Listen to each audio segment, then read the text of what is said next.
pour mettre le lit principal, le lit du milieu. D'abord, on relève les banquettes de chaque côté. Voilà, comme ça. Ensuite, la table, on la soulève, on appuie sur le bouton clips, on relève le pied. Il y a un clips qui, on entend, voilà, là il est clipsé, il est plié. On la soulève encore un petit peu, on la tire vers soi et on la met en bas sur la glissière. Voilà, donc là vous pouvez remettre les banquettes. Vous enlevez les deux coussins de part et d'autre que vous venez mettre au milieu. On va le faire d'ailleurs. Hop, donc il y a des petits clips à ainsi enlever, ça peut-être. Là, vous voyez les petits clips. Voilà, c'est ça, il faut enlever. Il y en a 4, 2 de chaque côté. Et là, vous voyez, ça ne rentre pas, c'est normal. Il faut les mettre en mode pyramide et appuyer fermement dessus. Et l'ensemble vient se fixer. Donc là, déjà, vous avez un lit banquette 2 places et un lit 1 place. Et si vous voulez faire carrément le grand carré, vous venez ici, soulever, tirer. Voilà, vous soulevez la banquette. Et vous avez ici une sangle pour tirer le sommier. Vous attrapez vous enlevez d'abord les coussins. Enlève l'autre coussin s'il te plaît. Et là vous la faites rouler en fait, comme ça. Donc la partie dure, la partie dure elle va venir se positionner sur les traverses au milieu. Voilà. Et là pareil, vous appuyez fermement tout le long. Et là vous avez le lit 3-4 places. Suivant vos envies. Le panneau de contrôle. Donc là vous avez la date et l'heure. Là vous voyez que je suis branché sur secteur. En haut, si on rappuie 2 fois, vous avez les températures. Oui, il fait bon en ce moment dans le camping-car, 38. Le deuxième bouton, donc important, la capacité de la batterie de la cellule. Donc là elle est pleine, elle est à 100%. Important de ne jamais descendre en dessous de 50%, à défaut, autrement vous allez détériorer la batterie. Si on rappuie, on voit également les voltages de la batterie du camion et de la cellule. Là, il n'y a pas de chargement puisque tout est plein. Et voilà, et on revient à 100%. Et ensuite, ici, vous avez les eaux. Donc, les eaux propres sont à 100%. Les eaux grises sont à 0%, sont vides. Et là, on coupe. Donc là, il n'y a plus de lumière qui fonctionne dans le camping-car, tout est éteint, sauf le marchepied et la lumière d'entrée, qui elle reste fonctionnelle. La télé.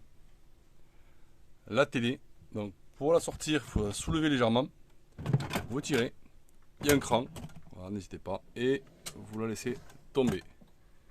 Vous allumez le courant ici.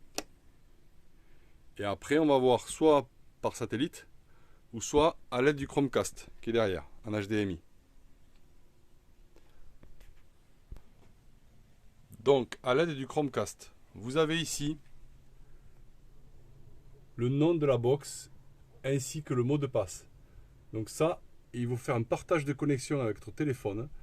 Et dans le partage de connexion, il faut mettre ce nom de box exactement.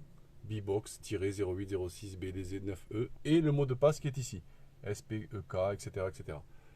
Quand vous faites ça, vous activez le partage de connexion au téléphone et vous allumez la télé avec le Chromecast branché donc en USB ici et HDMI dessous.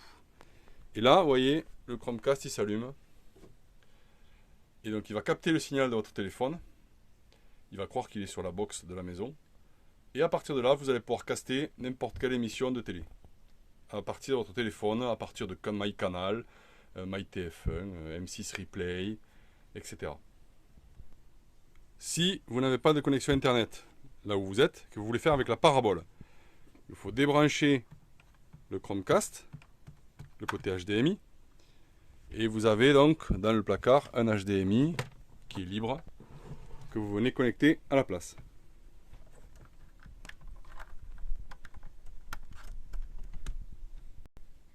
À partir de là, vous allez allumer le décodeur satellite qui est dans le placard, qui est ici. Voilà, donc avec la télécommande Texat, puisque la télécommande en tarion, c'est celle de la télé. Donc vous allumez le décodeur TNT et vous attendez qu'il s'initialise. Pendant ce temps, vous allez allumer la parabole. Donc pour ce faire, il y a le petit bouton marche arrêt ici. Vous commencez, alors vous cherchez suivant la zone où vous vous trouvez le code qui sera rapproché le plus. Donc là on est en 0,4, nous on est ici entre 0,4 et 0,5 puisqu'on est ici. Donc c'est pas 0,4, en fait c'est 40 qu'il faut écrire. Donc vous écrivez 40 et vous validez. Voilà, et là la parabole va se déplier. Ensuite on passe à l'écran du coup. Une fois que le décodeur est initialisé, sur la télé, vous venez appuyer sur la télécommande sur la touche menu. Voilà. Avec les flèches, vous naviguez sur configurer, configurer parabole et vous faites entrer. Le code PIN c'est 1, 2, 3, 4. Voilà, donc là vous ne touchez pas, vous êtes sur le bon satellite. Et là, il faut attendre que le signal monte à 70% à peu près. Donc pour cela, on va appuyer, on va commencer à 41 et vous faites valider. Et là, la parabole scanne et vous attendez que le signal monte. Donc à 41, j'avais rien. Donc j'ai mis 43, on fait 2 par 2 et je rappuie sur valider. Ah, là, vous voyez, j'ai du signal. Donc je viens appuyer sur valider pour arrêter que la parabole se mette à tourner. Par contre, j'ai appuyé trop tard, du coup, vous voyez, le signal est revenu à 0. Donc à l'aide des flèches droite et gauche, je vais revenir un petit peu en arrière pour récupérer le signal. Alors je ne sais plus si c'est dans un sens ou dans l'autre. Donc je fais un coup à droite, un coup à gauche. Voilà. Ah, là je reviens. Voilà. Donc là, vous voyez, le signal, il y est, mais il s'en va. Il repart. Donc après, avec les flèches haut et bas, je vais affiner le réglage. Je descends, hop, je repasse à 0. Donc je vais remonter pour essayer de trouver un signal stable. Donc j'essaye, il faut affiner, il faut tâtonner. Alors après, bien sûr, il ne faut pas qu'il y ait d'arbres devant le signal. Voilà. Là, je suis pas mal. 70, 73. Ok. Donc là, je reprends ma télécommande et je vais appuyer sur la touche Exit.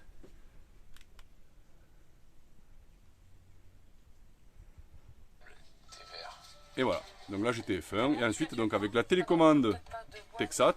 Alors par contre, le décodeur, comme il est à l'intérieur, il faut viser vers le décodeur pour changer de chaîne. Passer sur la 2, par exemple. Voilà, j'ai mis 22. Donc ouais, hop. Là, j'ai mis 2. Et voilà. Notez que l'image, si on est en haut, elle est noire. Parce que l'écran a été inversé pour que l'image soit belle quand on est assis. Quand on éteint la télé, donc on éteint le décodeur, on éteint la télé. Et très important, ici, on ne coupe jamais le courant avant que l'antenne soit repliée. Donc pour replier l'antenne, on a un bouton fermeture ici, on appuie dessus, fermeture, et on valide. Voilà, donc là ça va prendre 1 minute ou 2. Donc là je coupe la vidéo. Donc là ça y est, ma parabole est repliée, je ne l'entends plus. Donc maintenant je peux couper ici et ici. Et je remonte ma télé. Donc on prend par le bras, on ne prend pas par la télé. Hein. On remonte par ici. Et on fait coulisser à l'intérieur. Il y a un cran, il faut forcer un petit peu.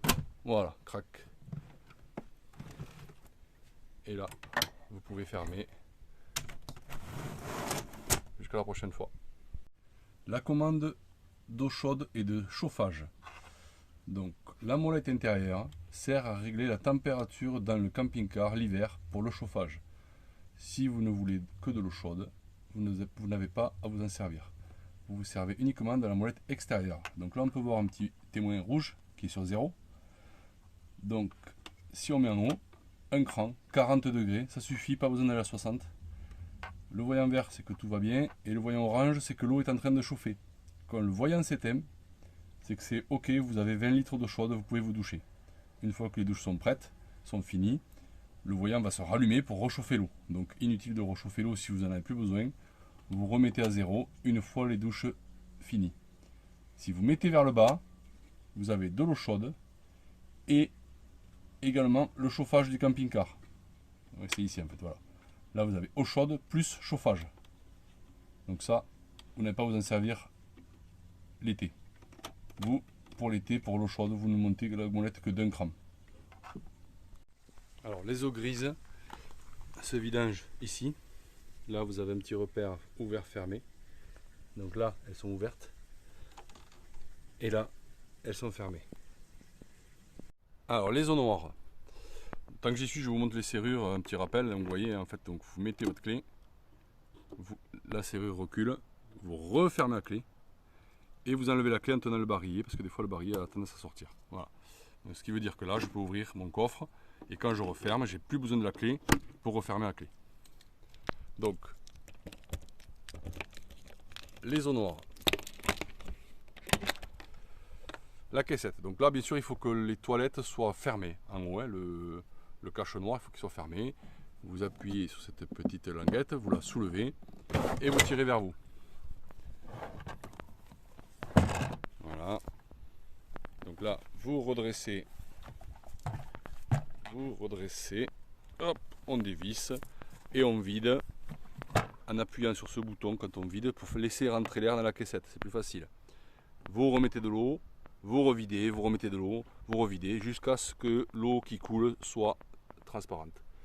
Ensuite, vous avez ici le petit récipient, une dose de bouillie bordelaise que vous mettez à l'intérieur par ici. Vous rajoutez un demi-litre d'eau, vous refermez et c'est fini. Il n'y a plus qu'à reclipser. Voilà, vérifiez que ce soit bien reclipsé et vous pouvez fermer. N'oubliez pas de fermer la clé parce que les caissettes se volent facilement. Le frigo. Le frigo, on appuie une fois ici pour voir où est-ce que vous en êtes. Là, vous voyez, je suis branché, je suis sur secteur. Quand vous êtes en autonomie et que, vous n'êtes pas, que le camping-car n'est pas branché sur 220 volts, il vous faut appuyer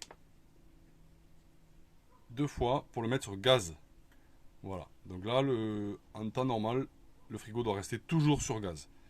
Si vous êtes branché dans un camping ou à domicile, vous pouvez donc jamais sur automatique, vous le mettez sur prise 220. Voilà. Il ne faut pas qu'il soit sur batterie.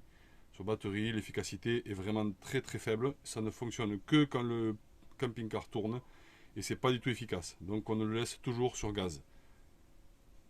Donc là je suis branché, donc je peux le mettre sur secteur. N'oubliez pas, le frigo, quand vous l'ouvrez, de le rappuyer en bas. Hop, voilà.